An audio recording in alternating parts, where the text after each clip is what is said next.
எல்லாருக்கும் வணக்கம். இப்போ பார்த்தீங்கன்னா நம்ம ராமேஸ்வரத்துலேருந்து ராமேஸ்வரம் பஸ் ஸ்டாண்டுக்கு வந்துட்டோம். ராமேஸ்வரம் பஸ் ஸ்டாண்ட்லேருந்து வந்துட்டு ஹாலிடே ஹோம், அதாவது சிபிடபிள்யூ கெஸ்ட் ஹவுஸ்க்கு எப்படா வரான்னு யோசிச்சுக்கிட்டு இருந்தோம். அப்போ தான் ஒரு ஆட்டோக்காரங்க வந்தாங்க. இங்கேருந்து போகணும்னு சொன்னோம். அதாவது நம்ம ராமேஸ்வரம் பஸ் ஸ்டாண்ட்லேருந்து இந்த ஹாலிடே ஹோம் வரைக்கும் 7 கிலோமீட்டர். அதாவது இந்த ஹாலிடே ஹோம் வந்து தனுஷ்குடி போகிற வழியில் தான் இருக்குது. ஆட்டோவில் ஏறிட்டோம். இப்போ ஹாலிடே ஹோமுக்கு வந்துட்டோம். அதாவது வந்ததுக்கு 100 ரூபாய்க்கு கேட்டாங்க. நம்ம கொடுத்துட்டு ஆஹா வாங்கடா வீட்டுக்கு ரூமுக்கு போகலான்னு யோசிச்சுக்கப்போ இங்கே நல்லா கார்டன் மாட்டம் வச்சுருந்தாங்க. நீங்களே பார்க்கலாம் எவ்வளோ மரம்னு பாருங்கள். நாங்கள் இங்கே வந்துட்டதுக்கப்புறம் பார்த்தீங்கன்னாக்கா ஒவ்வொரு ஆட்டோக்காரங்களை பொறுத்து பைசா கேட்பாங்க. 100 ரூபா 150 ரூபான்னு சொல்லிட்டு கேட்பாங்க. நம்ம நல்லா தாராளமாக ஏறி போகலாம். எல்லாமே அங்கேயே அடிக்கடி ஆட்டோ வரும். நாங்கள் ஃபஸ்ட் நாள் வந்து ட்ரிப்பு எப்படி போனோம்னு பார்த்தீங்கன்னாக்கா ஆட்டோக்காரங்கள்ட்ட ரேட் பேசிடுவோம். இத்தனை ஒரு சைடு போனோம்னா 4 இடம் பார்க்கலாம். 4 சாமி இருக்கும் பக்கத்தில். ஃபஸ்ட்டு நாங்கள் போனது எப்படின்னா ஜடாயு தீர்த்தம், அப்புறம் கோதண்ட ராம கோவில், அப்புறம் பார்த்திங்கன்னா தனுஷ்கோடி வரலாறு பற்றி என் பையனே சொல்லுவாங்க, கேட்டு பாருங்கள். அவனே ஷாக்காயிட்டான். தனுஷ்கோடியில் ஃபஸ்ட்டு மெயினான இது சொல்கிறேன். ஒன்று இந்தியன் ஓஷன், இன்னொன்று வந்து பார்த்திங்கன்னா பே ஆஃப் பெங்கால் இருக்குது. ரெண்டுமே ஒரே இடத்துல மிக்ஸும் ஆகும். அதே மட்டும் என்ன சொல்கிறாங்கன்னா தனுஷ்கோடியிலேருந்து 18 கிலோமீட்டர் தான் ஸ்ரீலங்காவுக்குன்னு சொல்கிறாங்க. அதே மட்டும் அங்கே நைட்டாக 21 வில்லேஜஸ் வந்து தண்ணியாக போயிடுச்சுன்றாங்க. நாங்கள் கேட்டோன்னு ஷாக் ஆகிட்டோம். அங்கே பார்த்திங்கன்னா சர்ச்சையும் அடிச்சிட்டு போயிடுச்சு, 100 கிராமத்தையும் அழிச்சிட்டு போயிடுச்சு, 100 வீடும் காணோம், ஒரு மெடிக்கல் காலேஜும் காணோம். அதே மட்டும் அங்கே வந்து ட்ரெயின் எண்டு, அதாவது லாஸ்ட்டு தனுஷ்கோடியில் தான் வந்து ட்ரெயின் வந்து நிப்பாட்டுவாங்க போல் எண்ட் பாயிண்ட்டு. அதையும் ஒரு ட்ரெயினோட இழுத்துட்டு போயிடுச்சு தண்ணிக்குள்ளே. எங்களுக்கு அது ரொம்ப கஷ்டமாகவே இருந்துச்சு. சரி, இந்த இடம் என்னன்னு பார்த்தீங்கன்னாங்க ஃபஸ்ட்டு போனவுடனே நம்ம அந்த வெயிட்டிங் பண்ணுற ஹால் அதுக்கப்புறம் தான் நம்ம ரூமுக்குள்ளே போயிருப்போம். வெயிட்டிங் ஹாலில் பார்த்தீங்கன்னா ஃப்ரீ ஒய்ஃபே. சும்மா இப்போமா மொபைல் எடுத்துகிட்டு உள்ளே போயிட வேண்டியதுதான் சொல்லி போகிறதுக்குள்ள இருங்க பாய் வீட்டுக்குள்ளே முதல்ல போகணும், அப்புறம் தான் செல்ஃபோன் தரோன்னு சொல்லிட்டாங்க. எங்கள் அம்மா பார்த்தீங்களா பையனை விட்டு ஃபோட்டோ எடுக்கிறாங்க. ரொம்ப செல்ஃபிஷ் கேஸ், இவங்களால நம்பாதீங்க. இல்லை நாங்கள் வந்துட்டு இப்போ கிளம்பி வரும்போது தான் இந்த ஃபோட்டோ எடுத்தோம். ஃபஸ்ட்டு ட்ரிப்பு வந்து நாங்கள் அது மாதிரி போயிட்டு வந்துவிட்டோம். செகண்ட் ட்ரிப் எப்படி போனோம்னு பார்த்திங்கன்னா அப்துல் கலாம் சார் வீடு, அவரோட மெமரியல், அதாவது நினைவு மண்டபம், அப்புறம் பார்த்திங்கன்னா லட்சுமண தீர்த்தம், அப்புறம் பஞ்சமுகி ஆஞ்சநேயர், நடராஜர் கோயில். அதாவது ஒரு ட்ரிப்புக்கு போனோம்னா 5 பிளேஸ் நம்ம பார்க்கலாங்க. எல்லாமே கொஞ்சம் டைம் எடுத்து பார்த்தோம்னா நல்லாயிருக்கும். இப்போ நாங்கள் ரூமில் பார்த்திங்கன்னா இதுதான் நம்ம இருக்கிற வேண்டிய அந்த 5 நாளைக்கு உள்ள அந்த கெஸ்ட் ஹவுஸ் ரூம். இங்கே தான் நாங்கள் ஸ்டே பண்ண போகிறோம்.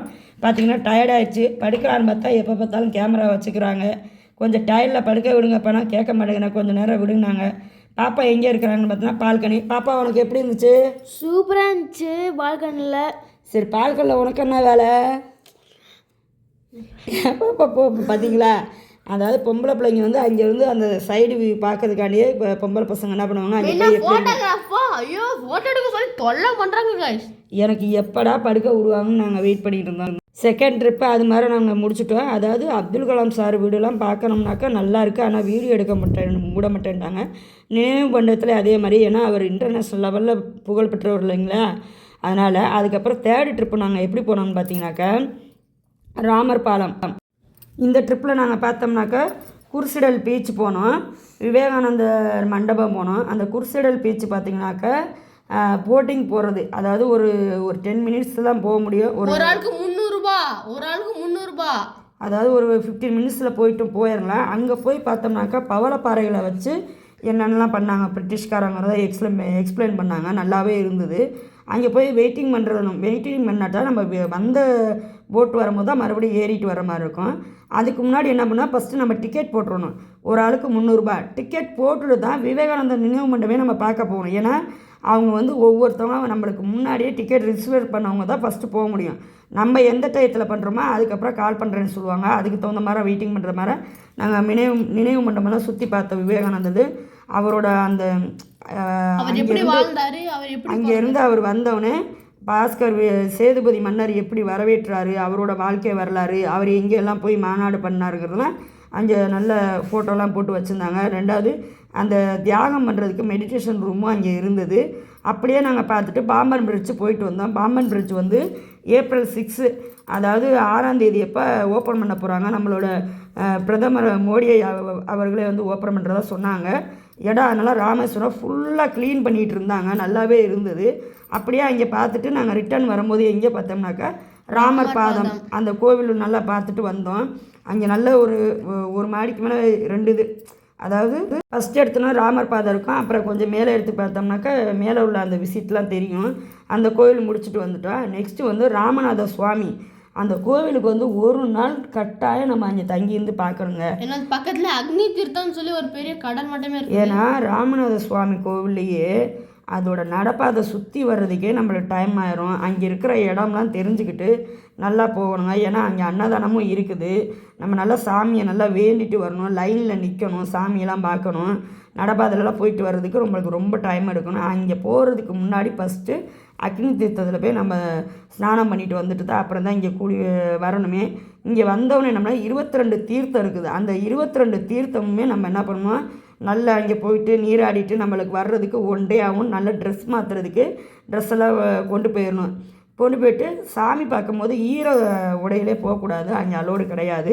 அதனால் ட்ரெஸ் சேஞ்ச் பண்ணிட்டு தான் நம்ம சாமி கும்பிட்டுட்டு வரல. அன்னதானம் சாப்பிட்டோலாம், எனி டைம் அன்னதானம் இங்கெல்லாம் இருக்கும். லாஸ்ட் நாள் நாங்கள் என்ன பண்ணோம்னாக்கா உத்தரகோசமங்கை போய் பார்த்துட்டு வந்தோம். அப்புறம் தேவிப்பட்டினம் நவபாசம் நவகிரகணம் சொல்லிட்டு கடலுக்குள்ளே அந்த நவகிரகணமும் இருக்குங்க. 5 நவகிரகணமும் தண்ணியில் மூழ்கிடும். இந்த வீடியோலாம் நாங்கள் ஒவ்வொரு வீடியோவாக எடுத்து போட்டிருக்கோம். அந்த வீடியோலாம் நீங்கள் பாருங்கள்.